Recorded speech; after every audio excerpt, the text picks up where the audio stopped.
Alright, I'm back with another video today.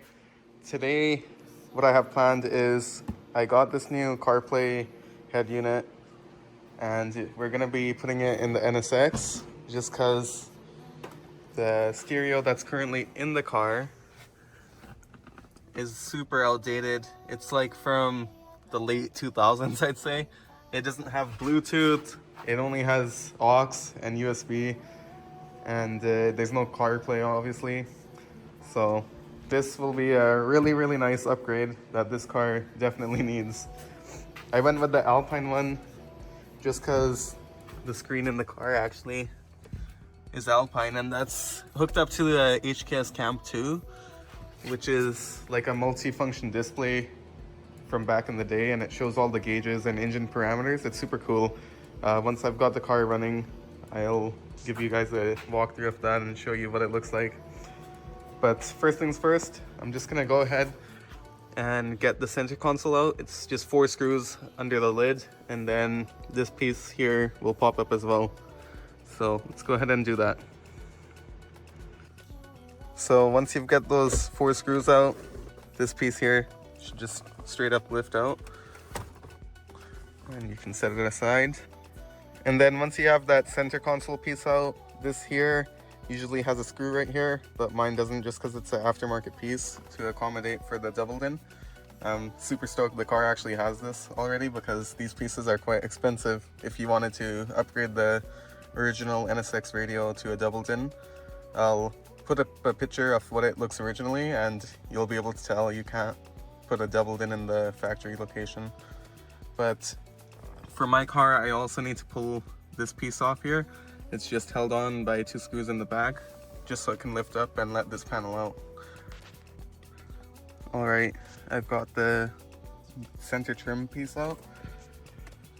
And as you can see, these radios mount here in like a super custom way, just because there's no actual kit for this car to mount a doubled in. But I'm just probably gonna do something like this, just make a couple brackets with the new radio as well, and then mount it in a similar way, just because it seems like it's worked well over the years with this one. Here's the old radio. There's the brackets I was talking about that are just glued on and then they bolt to the car itself. And here's the wiring mess that we're gonna have to deal with now. Just because this car has an aftermarket amp and sub and all that. There's quite a bit going on here, but I'm sure we'll figure it out. I did just label the RCAs before unplugging them from the head unit, just so it's easier to know which one those were when we put it back in. But I'm gonna go ahead and try and dissect this and figure out what's going on, and then I'll be right back. Alright, we're in day 2 of this install, and I've got the new head unit in and running. This wiring was a pain just because whoever did this in the past, copyright, whoever did that in the past made a mess of it, and it's still a bit of a mess, but I cleaned it up as much as I could. Obviously I haven't taped up any wires or whatever yet, just because we haven't done the final install yet, but it's working. The sound sounds great, and the screen's working too. So this is the Camp 2 I was talking about.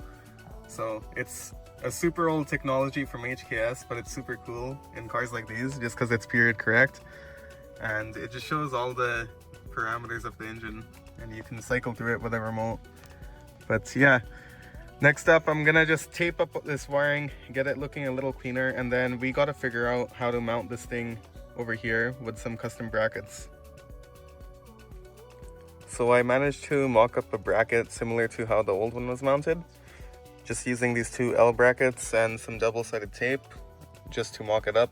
I put it there and I played around with it probably at least 5-6 times, and I finally got in a spot where it's sitting exactly where it needs to sit in this opening on the faceplate over here.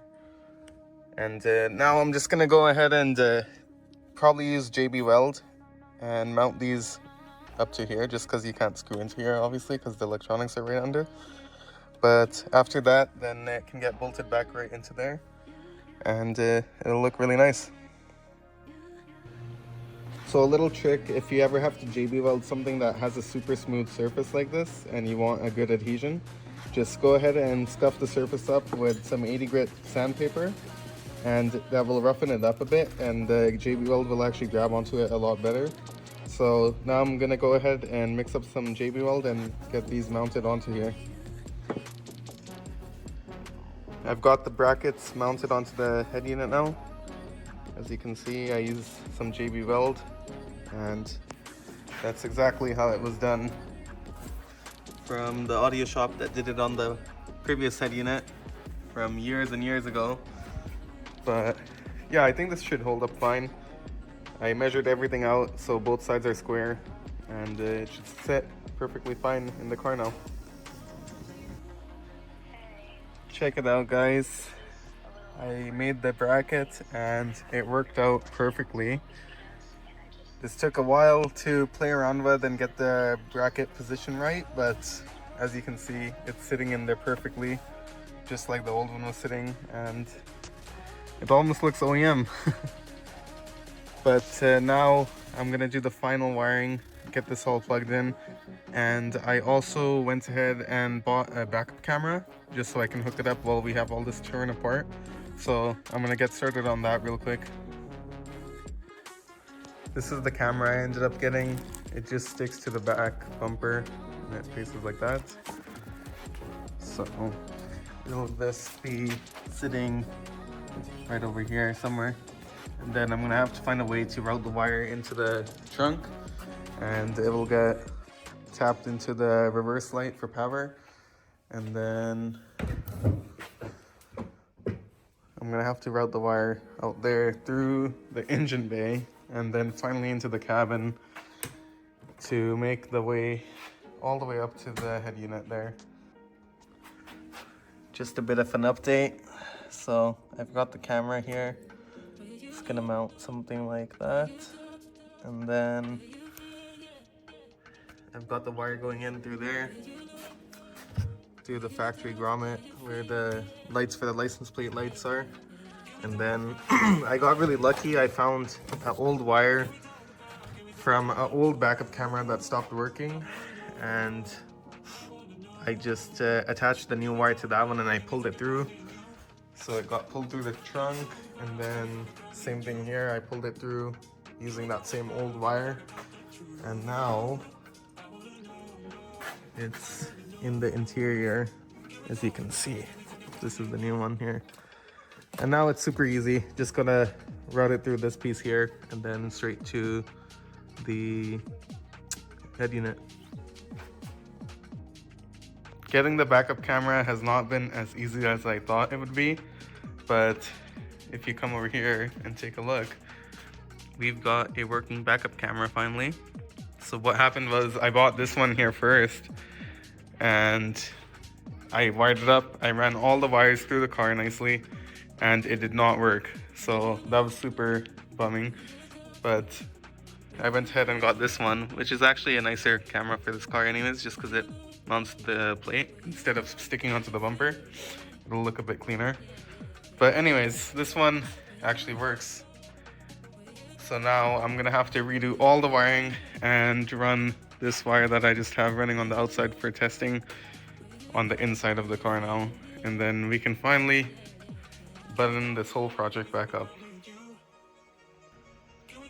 Alright, I just finished soldering up the last wire we needed, which is the positive signal for the reverse camera. And this goes to the head unit harness. But anyways, now that all that's done, you guys, let's see. So we're in neutral right now. Give this a second to boot up.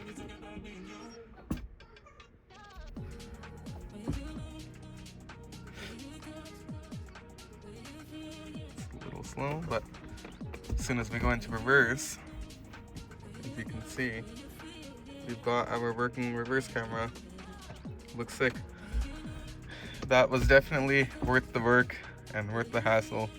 I'm a little bummed the first camera didn't work, but at least this one is working now and we've got it all figured out. So now what I'm gonna do is just clean up some of this wiring, get it taped up, and then mount this in its final position, and then we can start buttoning up the center console once again. Check it out, guys. We finally got the install complete. The head unit's in, reverse camera works. But yeah, this head unit has Apple CarPlay, Bluetooth, USB, all that stuff that you need nowadays. Not outdated like the old one. I know this video wasn't the most interesting, and you've probably seen people install head units a lot of times before, but I figured I'd document it anyways. Going forward, in the next video, I'm probably gonna dig into why my traction control button over here doesn't work. But other than that, I'm sure I'll be doing some other little stuff, and then when summer comes around, we'll be doing actual car content. So stick around for that. Subscribe, comment, like the video.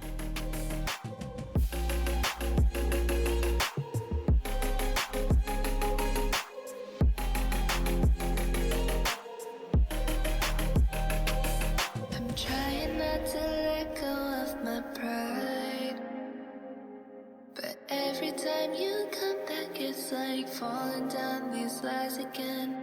This feeling